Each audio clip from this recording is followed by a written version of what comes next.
한국은행이 3년 만에 긴급 버튼을 눌렀습니다. 그리고 또 하나의 긴급 발표를 했어요. 이게 당신 통장이랑 무슨 상관이냐고요? 대부분의 사람들은 이 뉴스 보고 아 그래? 하고 넘어갔을 겁니다. 근데 이 두 가지 뉴스를 제대로 이해하는 순간 여러분이 지금 당장 해야 할 일이 명확해집니다. 2008년 금융위기 직전 미국 중앙은행이 딱 이런 짓 했거든요.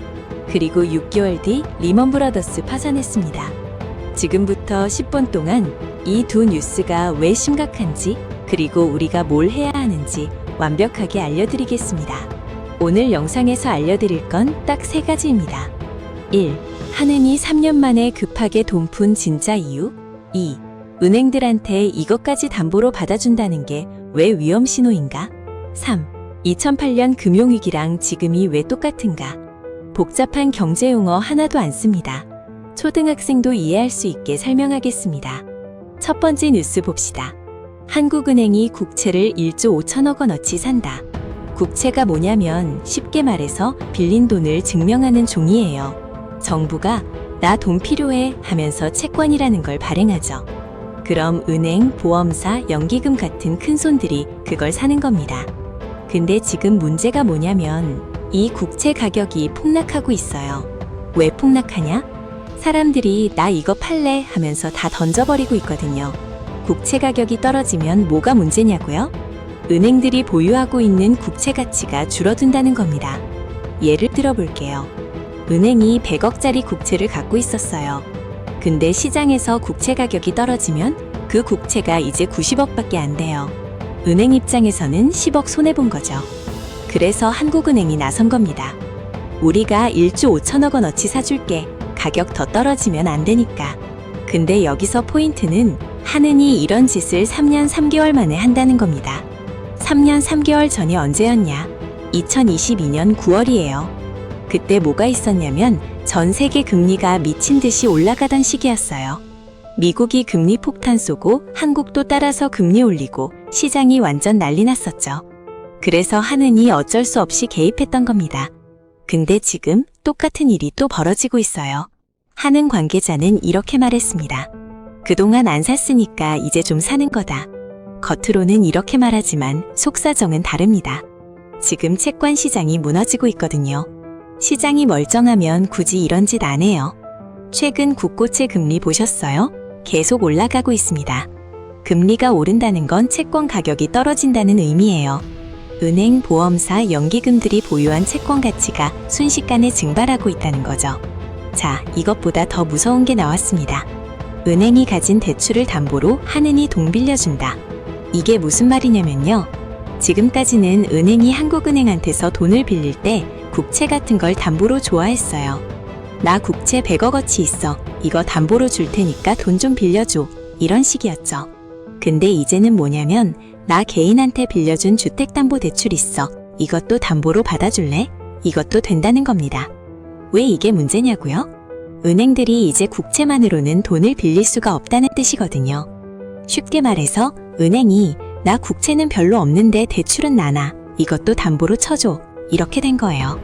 그럼 왜 은행들이 국채가 부족해졌을까요? 첫째, 아까 말한 대로 국채 가격이 떨어지니까 은행들이 팔아치우고 있어요. 둘째, 은행들이 대출을 너무 많이 해줬어요. 부동산 대출, 기업 대출 엄청 늘렸죠. 그래서 정작 담보로 쓸만한 좋은 자산이 부족한 겁니다.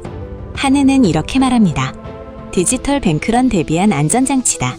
디지털 뱅크런이 뭐냐면 SNS에서 와 지금 은행 위험하대 소문 쫙 퍼지면 사람들이 스마트폰으로 예금 다 인출해버리는 거예요. 2023년 미국에서 실리콘밸리뱅크라는 은행이 딱 이렇게 망했어요. 이틀 만에 예금의 85%가 빠져나갔습니다. 한은이 우리도 이런 일 대비해서 준비한다고 말하는 건데 여기서 진짜 무서운 질문이 나옵니다. 왜 하필 지금 이런 제도를 만드냐? 집에 소화기 설치하는 거 언제 하나요? 불날 것 같을 때 하죠. 멀쩡할 때 소화기 놓는 사람 없어요. 즉 한은이 지금 뭔가 위험하다는 걸 감지했다는 겁니다. 이제 진짜 무서운 얘기 아니다. 2008년 미국 금융위기 기억하시나요? 리먼 브라더스 망하고 전 세계 경제가 얼어붙었던 그때요. 그때 미국 중앙은행이 뭘 했는지 아세요? 딱 지금 한국은행이 하는 짓을 했습니다. 2008년 3월 미국 패드가 처음으로 은행들한테 담보 기준을 완화해줬어요. 너네 부동산 담보 대출도 담보로 인정해줄게. 그리고 6개월 뒤 리먼 브라더스 파산했습니다. 패턴이 보이시나요? 중앙은행이 긴급 조치를 취한다. 6개월에서 1년 내 큰 사고 터진다. 역사는 반복됩니다. 물론 한국이 당장 금융위기 온다는 건 아니에요. 하지만 하느니 지금 만약을 대비한다고 말하는 건 만약이 생각보다 가까이 있다는 뜻입니다. 자, 여기서 더 구체적으로 들어가 봅시다. 2008년 당시 타임라인을 보면 2008년 3월 베어스턴스 구제금융, 2008년 3월 패드 담보기준 완화, 2008년 9월 리먼 브라더스 파산, 딱 6개월 걸렸어요. 지금 우리는 어디쯤 와 있을까요?